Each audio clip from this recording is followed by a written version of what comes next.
קוראים לי יונתן זייגן, וב7 באוקטובר אמי, ויויאן סילבר, לא שרדה את הטבח בקיבוץ בארי.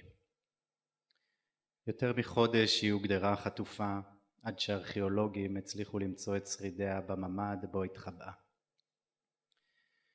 ויויאן הייתה אישה יוצאת מגדר הרגיל, אסרטיבית, חדורה, מושקעת כל כולה במטרות ורעיונות גדולים של צדק, שלום ופמיניזם.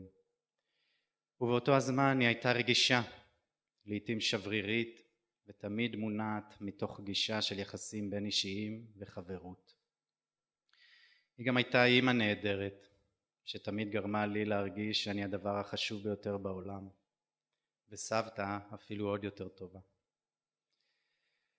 הייתי איתה על הקו ברגעיה האחרונים, חוויתי מרחוק את פרפורי חייה הדועכים. קשה לנסח במילים את האין שנותר, את חוסר הפשר של מוות שיכול היה להימנע. מצד אחד, הלוואי ואף אחד לא היה צריך להכיר אותי. מצד שני, אסור שהשכול יהיה אנונימי. הכאב הבלתי נסבל שאני חש כבן שאיבד את אמו הוא לא רק אישי.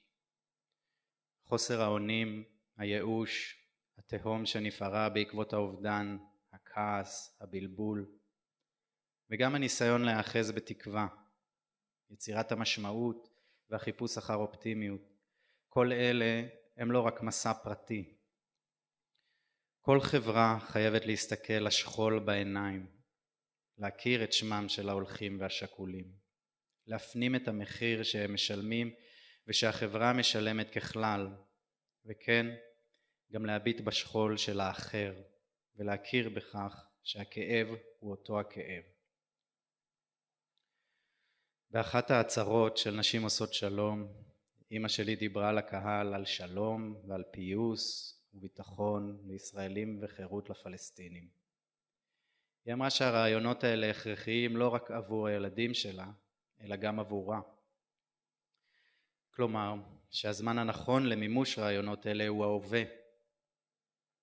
וזה היה נכון ב-48 וב-67 ובתרפ"ט ובשנות ה-90 וב-2023.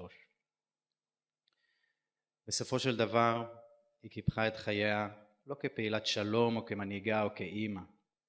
המוות הוא חסר פניות, והמלחמה היא עיוורת.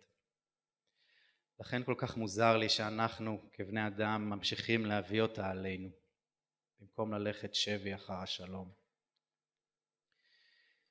לצערי היא כבר לא תזכה לראות את הרעיונות האלה מתממשים. היום אני מסתכל על הילדים שלי בשברון לב מהמחשבה שגם אבא שלהם אולי לא יזכה לראות את השלום בימי חייו. כמה דורות של שכול נדרשים עד שנפנים שהדרך היחידה שבה כל בני האדם בין הירדן לים יחיו בביטחון ובחירות היא באמצעות השלום, שהדרך היחידה לחיות היא בשלום. אני לא רוצה לעמוד על הבמה הזו. אני לא רוצה שפורום המשפחות השכולות ושלוחמים לשלום, שוברים שתיקה ובצלם וגם בדרך להחלמה, והקרן החדשה לישראל ונשים עושות שלום, וכל הארגונים שוויויאן לקחה בהם חלק לאורך השנים. הלוואי ולא היה צריך את כל הארגונים החשובים האלה כדי לפעול נגד הכיבוש ולפתרון הסכסוך. הלוואי וכבר הייתה כאן מציאות אלטרנטיבית שבה לא קיים הסכסוך. זו מציאות אפשרית ואפילו פשוטה למימוש. החסם היחיד שמגביל אותנו הוא הרצון. כולנו צריכים להפנים שהכיבוש, 7 באוקטובר, המלחמה בעזה, טרור יהודי וערבי, וכל סוג של אלימות פוליטית הן לא גזרת גורל. הן נשענות על אידאות כוזבות ורעילות שמביאות וימשיכו להביא על כולנו חורבן.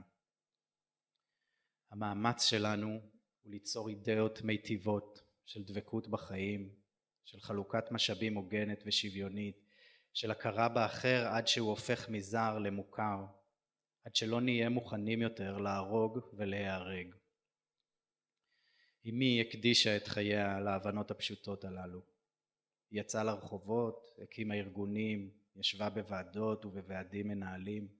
היא דיברה על כל במה, גייסה כספים, לחשה על אוזני מדינאים, היא בנתה שותפויות וחברויות וגשרים, ולכל העשייה שלה אף פעם לא היה גבול. לא היה גבול לנחישות שלה, והיא לא הכירה בגבול שמפריד, מבחין או ממדר בין בני אדם. כעת, בעל כורחי, הלפיד שלה עבר אליי. אני נושא אותו בענווה, אך גם בנחישות ומחויבות. מי ייתן והוא יכבה איתי, כדי שלא יצטרך לעבור לילדיי.